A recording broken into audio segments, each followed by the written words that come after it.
The registry has some very important advantages for providers, for schools, and for parents. So for providers, it's much easier. We can be in any of our different offices. We can communicate with the subspecialists. It's all there. You can get it any time of day or night. It also has certain alerts that tell you when a vaccine is overdue. Now, we as physicians know what that is, and we can look at those dates. But if other people are looking at it who might work with us, if a school wants to look at it, there's an alert to say that something's overdue. That's an important advantage for the parents, too, because they have some great information that can help them remember when they're supposed to come in. Now, eventually, my hope is that Florida Shots and any state registry is open to parents so that we can send them an alert when a vaccine is going to be due at some point. But for right now, the schools, the parents, the camps where kids go have a computer printout where the dates are all nice and clear. They don't have to rely on our bad doctor handwriting. And so things are right there and ready for them.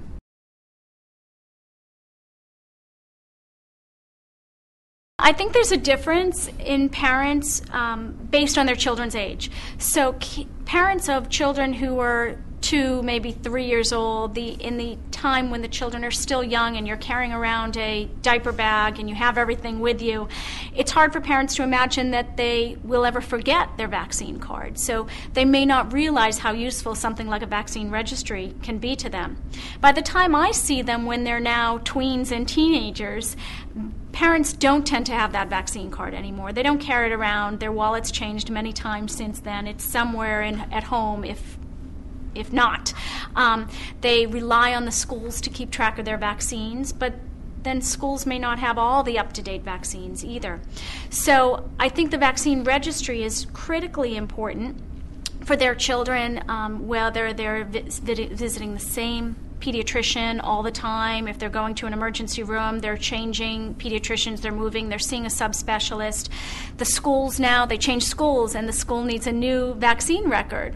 Well, where is it? And who has it?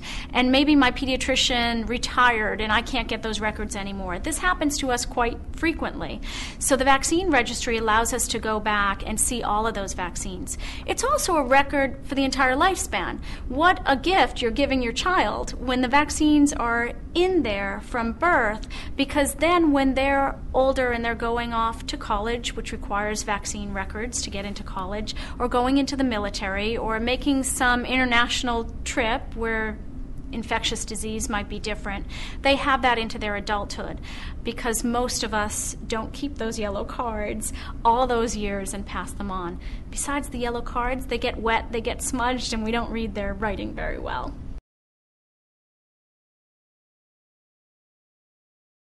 Hurricane Andrew happened 18 years ago, and we started, because people had no health care whatsoever in South Dade, we started a mobile clinic program that provides free care to children. And this mobile bus really goes around throughout South Florida to provide care. What it allows for us is that, connecting to Florida Shots, we can make sure that those kids that we hope get hooked up with a regular care provider in the future but need us now because they don't have any health care funding, through Florida Shots, their records are anywhere they go. So our mobile clinic can drive across the county into Broward County. We don't show up in their neighborhood except maybe once or twice, maybe 3 times in a month. Their shots records, though, are there.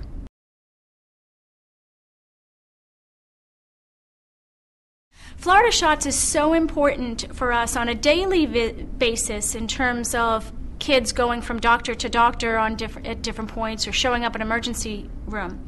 Florida Shots is also incredibly important for us in the face of disasters, and this is something Florida faces on a regular basis come every May with hurricane season. It's something we in South Florida know very well because we went through this with Hurricane Andrew.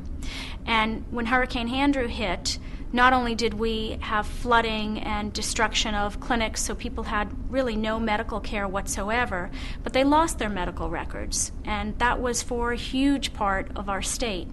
We are moving in the direction of having a more electronic medical records, so perhaps people feel better about some of those records will be saved long term.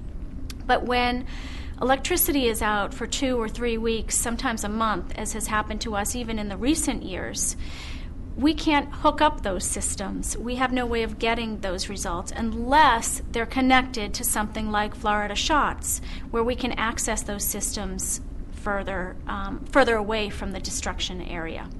So Florida Shots helps us keep those records in a permanent way that will follow a child through their lifespan, and they're available to us no matter what happens. Imagine a natural disaster in the same time frame where we have an epidemic. We need to know who got what shot and when. Are they due for another one? Are they not? Are we going to waste our vaccine on somebody who's already gotten vaccine because we didn't know that they already had it? And parents love their children, but parents in this information era have a lot on their mind, and they don't remember all the dates when they got vaccines. They don't always remember which vaccine they got, or is it the second or the third one in the series. Florida Shots helps us keep track of that for the run-of-the-mill, day-to-day, but also for that horrible disaster situation.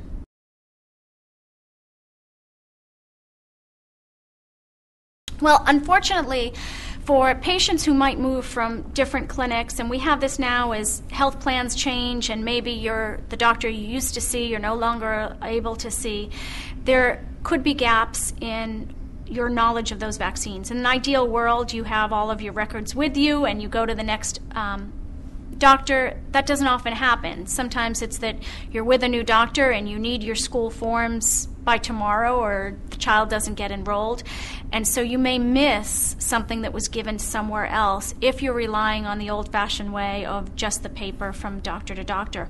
Or sometimes the one doctor's office may notate the vaccine on two different pieces of paper.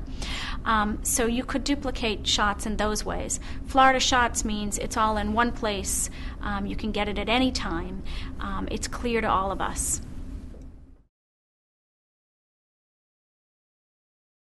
It's also incredibly private. Like any health information that we have, it is protected by both state and federal law so that your child's information is not getting out to whoever wants to look at it. In fact, the reason parents still have to bring that printout of the 680 to schools is that schools can't just all look at it, or anybody in the school looks at it. Only approved people, be that at the school system or the providers who are actually inputting the data, can take a look at that vaccine information, the same as any health record.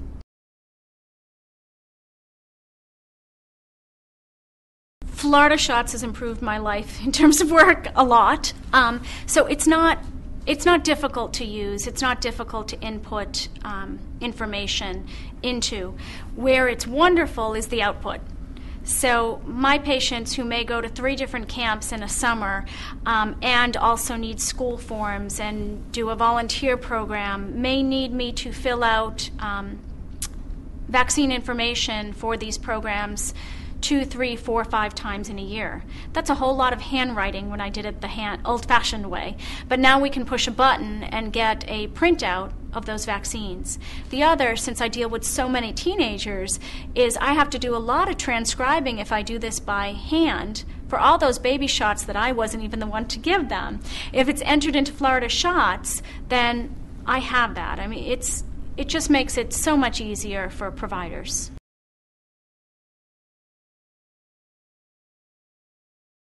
So Vaccines for Children, which is a federal program to provide free vaccine to children, runs from birth through age 18. Anybody under 18 can qualify for Vaccines for Children if they have no other source, primarily through private health insurance, to get that.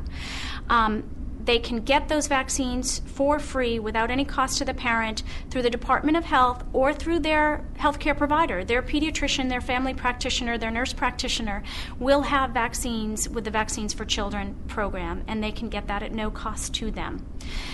In fact, if they start before they're 18 but haven't completed a series and they turn over 18, they can complete that series through Vaccines for Children. So the HPV, the second or third, if they didn't do the recommendation and get those early, they can get those second and third vaccines later.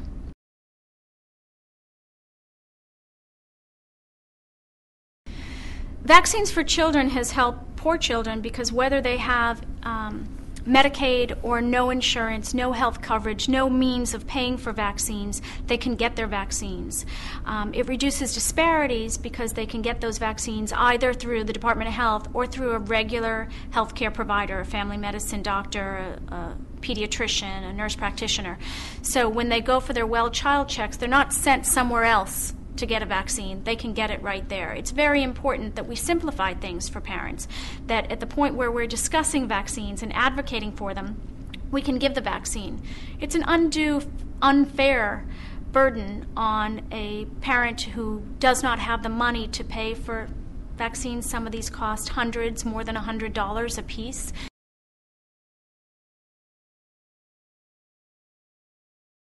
I know in my office it greatly increases vaccination rates. I worked in an office that didn't have vaccines for children, where when we had patients without health insurance, they had to go elsewhere for some of their vaccines. Now we have an office that does have vaccines for children, and they get it all in one place. Parents are happier, children are happier. They don't want that anxiety of, I have to go somewhere else to get my vaccine and I'm afraid of it. Get it done, get it over. It is a wonderful public health program.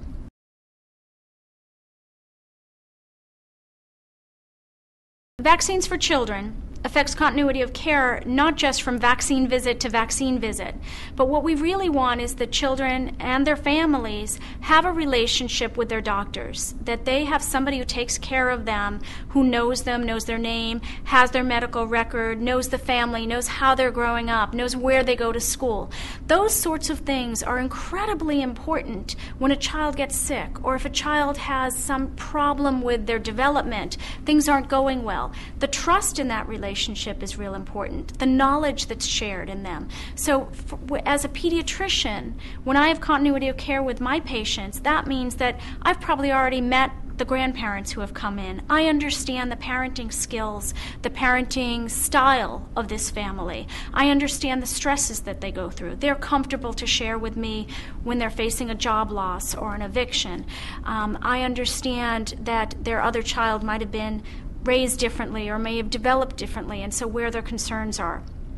If the pediatrician is able to give the vaccines on every visit when they are supposed to, which is what Vaccines for Children allows us to do so families don't have to go elsewhere, then the pediatrician sees that child each time, and we're able to do things like developmental surveillance so that we can be a partner in the caring of children and in their development and growth with the family.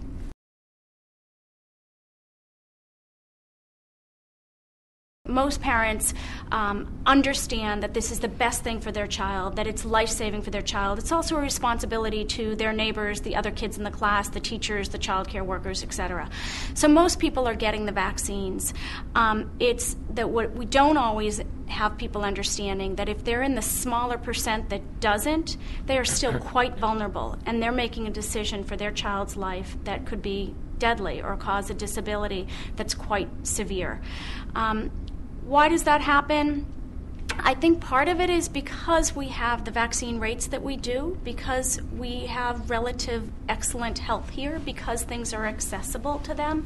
So in the places that you mention, in other countries, it's, yes, there's not enough vaccine, or sometimes the vaccine's not available. I mentioned before that I'm in a Latinized family, that I'm married to a Colombian. We have family members who live in Bolivia, and they actually can't get a lot of the vaccines that we have available here. Some of our vaccines are quite expensive, and they're not available in other countries. In Haiti, for example, these vaccines, there's only a handful of vaccines that people can get. Does disease affect them more? For sure, if they're unvaccinated. Do many of those folks come here? Yes. I help my cousins when they come here to get vaccines so they can be up to date by our standard. So I don't know that there's a disconnect. I think all parents love their children, and all parents want what's best for their children. What happens sometimes is that some parents get afraid, and fear is a very strong, powerful thing. It is hard for them to interpret information that may be incorrect information, may even be fraudulent information that is increases this fear about vaccines. And the truth is, this has been looked at for millions, if not billions, of children and adults for many, many, many years. There's risk to anything we do in medicine, but the risk is so minute compared to the benefits, and the risk for the diseases we inoculate against is huge.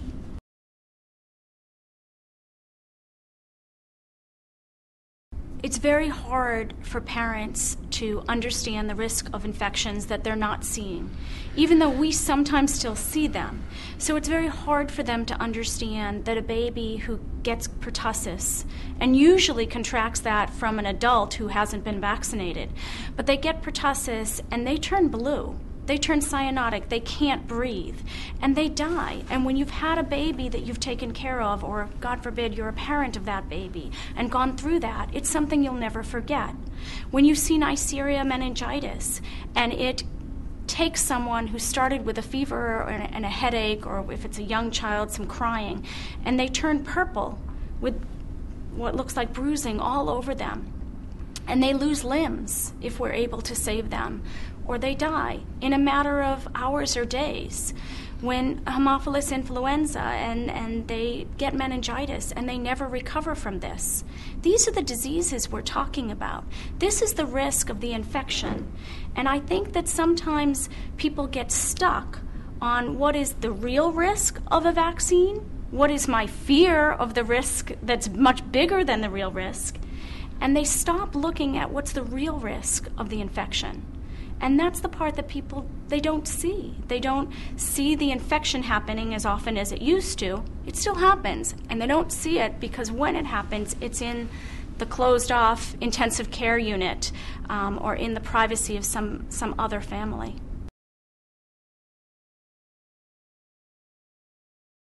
So visitors to South Florida and Central Florida can bring with them diseases even when they don't know it. So they might get on a plane feeling perfectly fine, because we know when you get infected with something, there are several days, sometimes several weeks before you feel sick. And so they can come into our state and pass an infection along to the rest of us.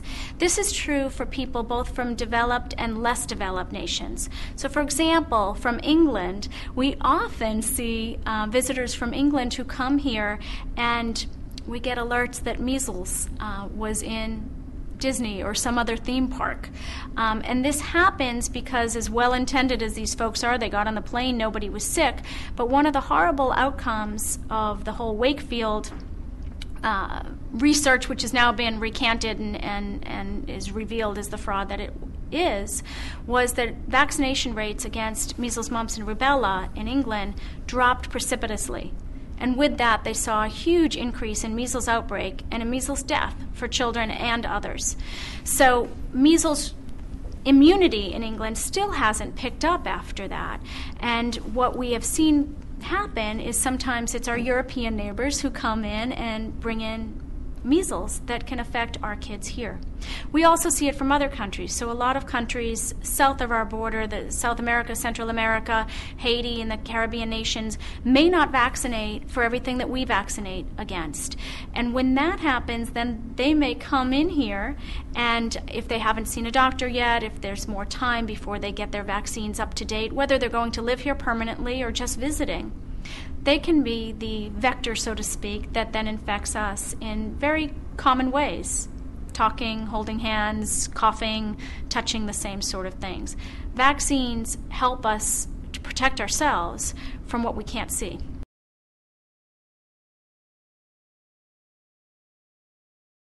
Before I had children, I had some parents who would say, oh, everything will change when you become a mother. And I thought then, as I do now, that I will not be a better pediatrician necessarily, because that was very much grounded in my understanding of science and my knowledge in child development, etc. That hasn't changed a whole heck of a lot, honestly. Though right after I had my first child, and she got her vaccines, I went to actually give the vaccines to a child only 6 weeks younger than her. And I did give that child vaccines, but I have to tell you I welled up a little bit. But I welled up because Who likes to make a baby cry? It hurts. Not because I was nervous about the vaccine per se. This is a good thing for children. Is there an emotional part? Yes. Do we make decisions where we try to put our head over our heart on a daily basis, and when it comes to raising children, it's hard and we have to do it all the time? We know if we don't do that, if we always raise children based on emotion only, we end up with children who are probably spoiled, probably aren't attaining what they need to, and may very well be at risk for infectious disease, cancer, and a whole lot of other things. If we give in every time that they say, I want that cookie, or I don't want to go to school, we're not going to have children that we want to see grow into the adults we imagine they and hope they will be. The emotional part of it can't be first. We need to attend to emotion for sure. But the emotional part of it sometimes can get in the way of the thinking part of this. A nice example was swine flu vaccination. Now, we all know that swine flu did not end up being as horrible an epidemic as we feared it might have been when it was first going through Mexico and we had rates of rampant death through villages. In the United States, we were much luckier than that. But at the time that we were gearing up to face the challenge, we had vaccine that was coming. It was coming from the same manufacturers that made influenza vaccine for years and years and years, using the same equipment and the same basic science to make that happen. In fact, the swine flu vaccine was pretty much like any other flu vaccine when you look at how it was made and how it was delivered. There was a huge amount of fear related to a YouTube video of a woman in Seattle who had been a cheerleader and said she couldn't walk forward correctly. And the banners across YouTube said, doctors confirm. Well, there was never any doctor confirmation of this, and I think as I remember it, she could run or walk backwards but couldn't walk forward. People down here in Florida were refusing vaccination because of this one video. As it turns out, her vaccine that she says she got was given to her in August, and we didn't have swine flu available to us until September, October. So it was impossible that this was caused by swine flu, number one, or swine flu vaccine, number one. But it was also turned out to be entirely a fraud. As I understand it, the woman had other issues that she was dealing with. We cannot look at sources that we don't really know where they're coming from. We can't judge their credibility and hold those up as equal to research that's been going on for years or decades by people who are reputable and well-trained, that is published in peer-reviewed journals, meaning other scientists are looking at this and saying that this is good research that is collaborated by study after study after study. So the thinking part of this is weigh the risk of the vaccine. Okay, in most cases, a fever and a sore arm. In some horrible cases, it could be an allergic reaction. Somebody might faint, and we can help them recover from that. And there are other consequences that happen in the 1 in a million kind of cases. Weigh that risk and weigh it against the risk of the disease. Because the risk of the disease is very real, it's very here, it's very now, and it happens, and it will happen too quickly for any parent to protect their child from.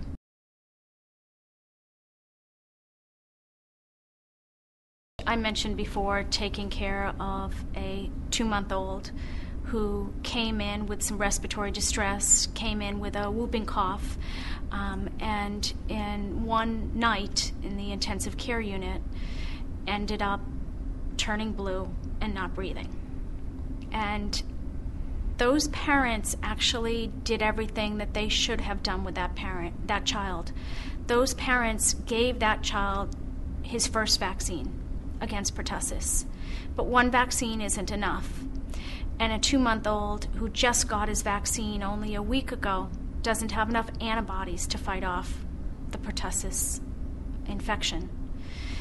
It turned out that the father brought home that disease. We don't know exactly where he got it, but the father had had pertussis and passed it on to his child. In loving care, holding him, kissing him. The reason it's preventable is that had everyone else, the father and the other people around him, gotten the pertussis vaccine, we could have prevented this kid from being sick and dying. There are other cases. There are cases where I've taken care of kids who have ended up deaf and mentally retarded because of Haemophilus influenza, which it's a shot. It's a shot that could have prevented the deafness, the mental retardation, the lifelong care, the effects for that family, for the siblings, that go on the entire lifelong and stretch into generations. I have in my family children with neurodevelopmental diseases. That is, of course, what people get afraid of with vaccines, even though it's never been proven that any of our vaccines cause any neurodevelopmental diseases. In fact, it's been proven that that the association isn't there. And my kids get vaccinated, and all the kids in my family get vaccinated because it's the safest thing to do. I also can tell you that even for the teenagers, when the teenagers who are sick, and we don't always know who's sick, who we're putting at risk, but the teenagers who might have sickle cell disease or might take steroids for their asthma or might be recovering from cancer, and they're trying to live a normal life, and they go to school or they go on a camp trip or they go on a field trip, and then they contract chickenpox, influenza, and what the person who had it could have gotten over maybe in a week or 2 weeks, and this child lands them in the hospital, puts them on a ventilator, destroys their lung tissue. Even varicella causes 200 deaths a year if chickenpox, usually in kids who are vulnerable. We have a certain responsibility to protect those around us from these diseases. I've had a friend with cervical cancer who struggles with what this means for her children, and will she be here for all her children's lives? That's preventable.